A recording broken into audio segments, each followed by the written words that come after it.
He's Howard Eibach, a former copywriter and creative director and the author of 2 books on the creative brief. And he's Henry Gomez, an ad agency strategist with 28 years of experience. Together, Henry and I are the Brief Brothers. We love talking about advertising, creative briefs, and briefing. Henry, we're back for another episode. And it seems like it's a good time to talk about something that's on everybody's minds these days, and that's artificial intelligence, because no one cares about it anymore. No, I guess I'm overstating it. But we've had 2 guests in the last few months. Tim Brunel, who's a creative director in Minneapolis and has used his account with ChatGPT to create what he called his creative brief coach to help struggling brief writers use this tool to write a better brief. And then just recently, although you weren't there, our friend David Moore was our sitting in as a co-host, but you've seen the episode with Sherry Horowitz. I edited the episode, so I very much saw it. You know exactly what I'm talking about. Sherry is an amazing young woman who calls herself the AI conjurer.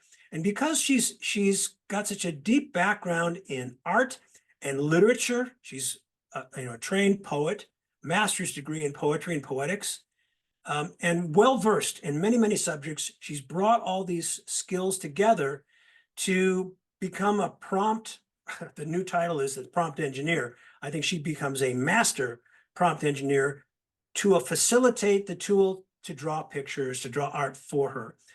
And in the meantime, I've come across a number of articles and posted them on LinkedIn. Some of them were about, this tool is taking us over. And the most recent one I posted by I think it was an executive creative director whose name I forget, and I apologize, but it's on my LinkedIn feed, where he's not poo-pooing it, but he's saying we don't need to fear this because it's becoming such an integrated tool in our lives now, if we know how to use it properly, that it's almost becoming boring. Now, I think that's a bit of an exaggeration, but I thought this is a great chance for you and I to step back for a minute, because we're in baby steps here. We're just the first parts of AI, but let's have a quick conversation about our perceptions of what this piece of technology means to us today as brief writers, as creatives, as part of our industry. I'll kind of let you kick us off. What do you think, Henry? Where are we going with this? Yeah, so I wanted to do this topic today because I wasn't able to participate in the discussion with Sherry. And I think, and it is a topic that's on everybody's mind. And you mentioned a few things. One is fear that people have that they're going to be made irrelevant or redundant by this AI technology. It's going to take over all of our jobs. But I think you also alluded to the fact this is a technology that's still in its infancy. If we think about social media, which is a relatively new medium, it's a medium that basically gets invented in the early 2000s, starts picking up steam really toward the end of the aughts, like 2008, 2009. And we have companies like Facebook and Twitter, and they're startups, they're losing money. They have these giant user bases. It's really engaged user bases, but there's no revenue model for them. They're talking about an ad-free way that brands can have a dialogue with consumers, and this is going to kill advertising, traditional advertising, and this, that, and the other. And rightfully, Mark Ritson poo-pooed all that like around 2016, and he said, listen, nobody's looking to have a conversation with your brand. Nobody cares about that. Most people don't follow brands. And pretty soon Mark Zuckerberg and others realized that that's right, that the money is in selling advertising while you have people's attention, whether it's a TV show or your Facebook timeline. What you're being monetized is your eyeballs, like your attention, where you're consuming content. And so it took a good 15 years for all of that to kind of unroll and for people to figure out, and still, I think in some ways, still figuring out like what the best practices are, et cetera, et cetera. So AI is something we started talking about last week. I mean, figuratively, and there's no way that we could already be bored with it. Like, this thing is in its infancy. So that said, I think it is going to exert change on an industry that frankly is always at the tip of the spear of change. You know, technological and societal change is felt acutely by advertisers and their agencies because we operate on that cutting edge of the culture. But as I said, it's everything is still in its infancy. Are you aware of the controversy surrounding Google's AI Yeah. image generator? Hmm. So it's worth repeating for people who may be living under a rock. But Google, with a lot of pomp and circumstance, launched this AI image generator basically to catch up with some of the other AI image generators that are already out there. But Google being Google, you'd expect like, oh, this is going to be like the one that everybody's going to jump on, although that hasn't always been the case. Remember Google Plus? That Right, was right. Google's answer to Twitter, and it never took off and it died. So Google can do wrong, right? They can mess up. And in this particular case, they launched this AI image generator, and people start asking, like, can you generate an image of me for me of Nazi soldiers? And the soldiers that it came back with were in Nazi uniform, but it was like a cast of United Colors of Benetton, like a black woman, a Hispanic person. And so you're like, okay, that's kind of weird. And then you start seeing that a lot of the images are basically representing multiculturalism, query whether it made sense to the query or not. If I'm asking about medieval England, you wouldn't expect to see a lot of people of African extraction, but yet that's what it was spitting out. Pretty obviously, because the people who program the AI have a certain worldview that Hmm. they're trying to influence the culture with regarding multiculturalism, women's rights, things like that, which are all noble. But if you're looking for pictures of medieval knights, the last thing you want to do is have to weed out like people that weren't possibly medieval knights in England. So it just became kind of a joke, and it became a huge joke on the internet. It's like it was one of those moments of like, what are we even doing anymore? So it shows you how things can go off the rails. I don't know Yeah. if you, yeah, Well, my thought is I have a simple philosophy about artificial intelligence, and I posted this on LinkedIn. Um, Artificial intelligence will not replace people. They'll be replaced by people using artificial intelligence. I, It's just a tool. I mean, you look at the history, the evolution of humanity. F- the wheel was a tool. Fire was a tool. Human language was a tool. And I'm going to skip a few things here, but the pencil was a yeah. tool. And this is just another tool in a long, huge history of tools. Now, the question is, why are we reacting the way we are? Because we're humans. It's human nature. We always, it's so predictable. We always react to new things with, oh my God, clutching our pearls. You know, it's going to be the biggest disaster we've ever experienced. When the likes of Henry Kissinger is the co-author of an essay, I was in the Wall Street Journal, the New York Times, that predicted the end of the world because of AI. Well, you had to take notice because it was Henry Kissinger, but it was just overreaction. 99 years old at the time, hard to know. I mean, as brilliant as he may have been in a certain domain, hard to know what his qualifications are to talk Right, about AI. right. And And one I of the think, things, one of the things that I've come across in reading about, science and history is that it it was an interesting analogy that a writer used to describe how things evolve in the history or the development of science. He said scientific development happens because of funerals, by which he meant older scientists have to die off before the new thinking is allowed to emerge. I mean, quantum physics was not embraced by Albert Einstein. He just couldn't get his head around it. When he died, all of a sudden, more people began to talk about this new thing called quantum physics and quantum mechanics, which is a very hard thing to get your head around. So old thinking has to kind of disappear, has to die off before new thinking can come along to replace it.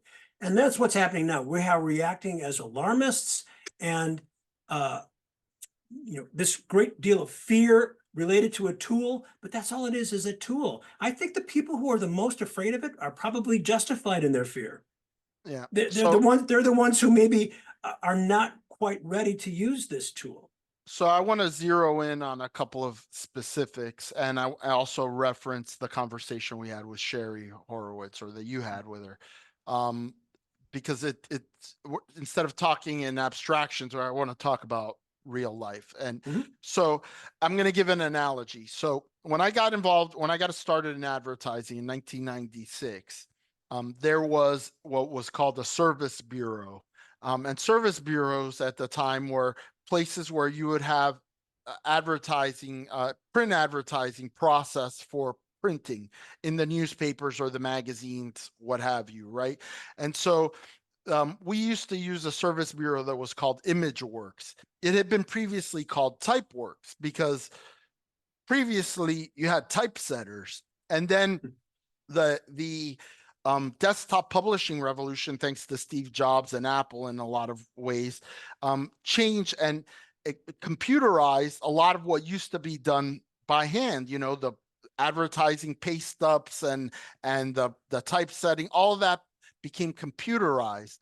And ImageWorks was our service bureau, and they had a delivery driver that would stop by our office every day to pick up any files that we needed to send out.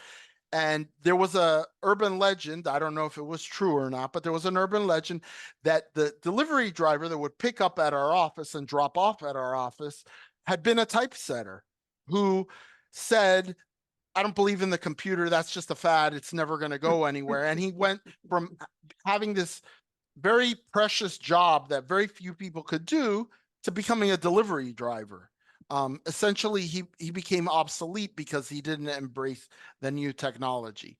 So I see this AI, particularly in the area that Sherry was talking about, in the image generation area, as the next evolution of like Photoshop, right? Like that's what it is. Instead of you physically manipulating the pixels of a photo or starting with a photograph and then touching it up or taking the subject and putting it in another background, suddenly you skip 6 or 7 steps of that and the computer does it because it has all of this stuff in its memory of, like, it knows what a beach is, it knows what a motorcyclist looks like, it knows what, and you ask it and you query it, it has enough encyclopedic knowledge that it can spit out these images. But as you guys rightly pointed out to her, some of the imagery you look at, you could tell it's AI, right? Like to me, they almost feel like, those artists that were painters, but they did like a super realistic style of painting, like, but it was still a painting.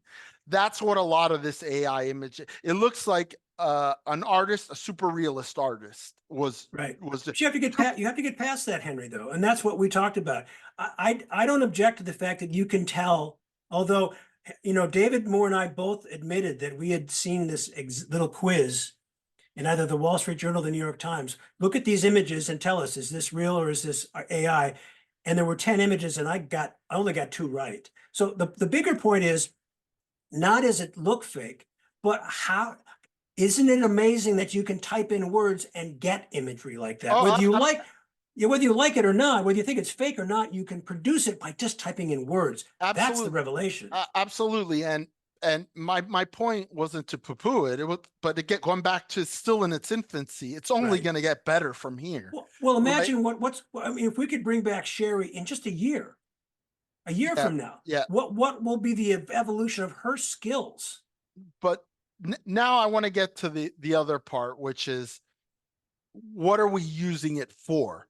Right. And that was a topic that kind of came up tangentially, and you guys addressed it, and that is, are we using this to create ad comps that later we're going to go and shoot the real thing? Or are we somehow jumping ahead and we're going to use AI to actually generate ads that are going to be put into the media? And I think that what she's doing right now is more the former rather than the latter. And she's doing Although, both. although if you're a small advertiser, there's a lot attractive about having somebody that can quickly generate an ad that basically eliminates a lot of the cost and complexity of having an agency, having a team of people, but it, like to your point, it's going to require somebody that knows your brand, knows your tone, knows what's right and what's wrong for the brand. So I think it'll be easy to make mistakes if you're a small advertiser. And I think the big advertisers have a lot to lose and therefore have to be really careful. Well, let's remember that Lexus has already done this. They weren't using AI, they were using some other version of, computer generated creativity, some kind of art, but they produced a TV spot that was done by a computer. I don't mean computer, imagery. I mean, it might very well have been AI, an early version of AI. And the ad, I've seen the ad. I saw it was very innocuous. There was nothing creative about it. It was factual, but nothing interesting. And it was as, I don't know how much money they spent on doing it, but it was terrible. So But it's already being done. And the other side of the coin here is there are going to be a lot of smaller brands that say, I can't afford an agency. I'm going to have AI write my copy and have Sojourner or some of these other high-end image creating AI software create my image for me. And I don't need the agency. Well, I mean, there are a lot of creative work out there already not done by agencies. And agreed, agreed. we know. And I've been saying for the last several years that, as these tools that we have, for example, I edit these podcast episodes in iMovie. A lot of our clients edit their home movies and their vacation videos and stuff on iMovie. And it fools you into thinking, oh, I can do that.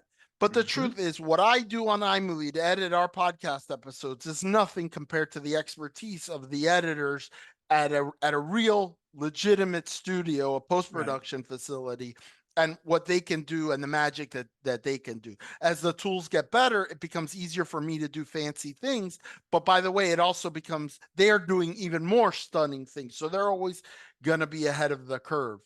Um, but I do think that this technology advances, it, it is killing a little bit of the creativity in the industry in the sense that, and you discussed it, is in the old days, clients had to be able to visualize an idea. You could draw Mm-hmm. it on the back of a napkin and say, what if we had an ad with it? I mean, even in my own career, I had an ad that I'm talking with my creative director, and this was a pro bono piece of work.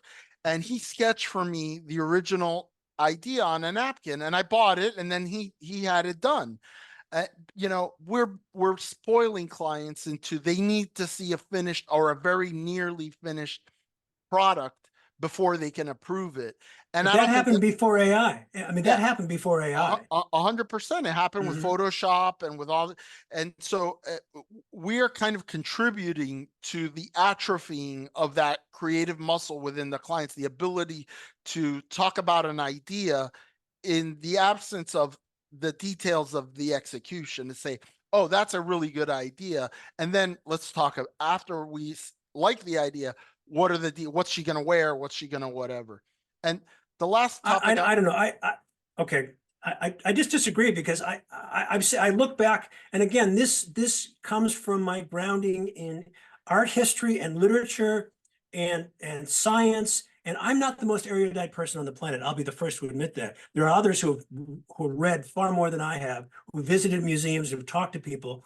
But I simply know that just looking at the history of art, from two-dimensional art to this thing called perspective. All of a sudden, the artists are saying, well, wait a minute, there's depth of field here. There's things in the foreground, there's things in the background. Something as simple as depth of field changed artist perspective.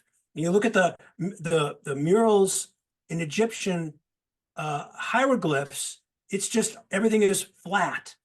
So art has evolved over the decades and the centuries, and it hasn't hurt creativity at all. It's enhanced it. So it's just another tool that we'll figure out a agreed, way. but I'm talking about in the business context, it's atrophying certain parts of the brain in terms of looking at ideas for ideas sake rather than looking at executions. And that To has be nothing to do, replaced.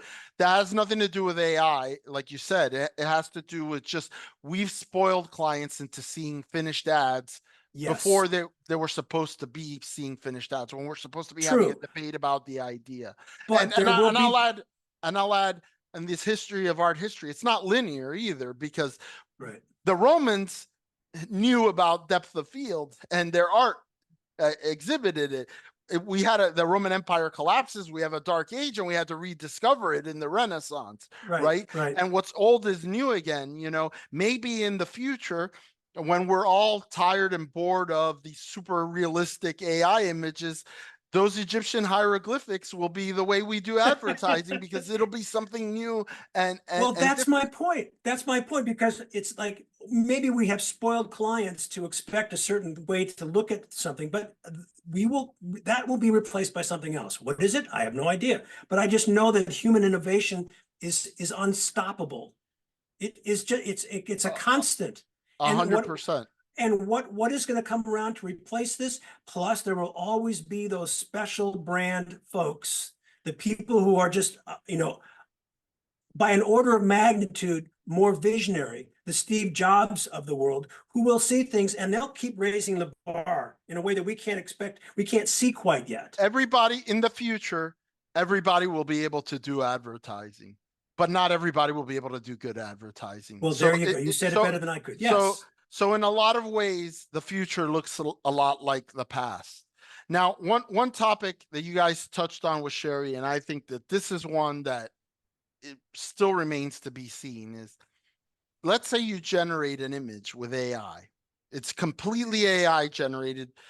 This person that you've created doesn't exist anywhere in the world, except that it looks shockingly like a real person that exists in the world.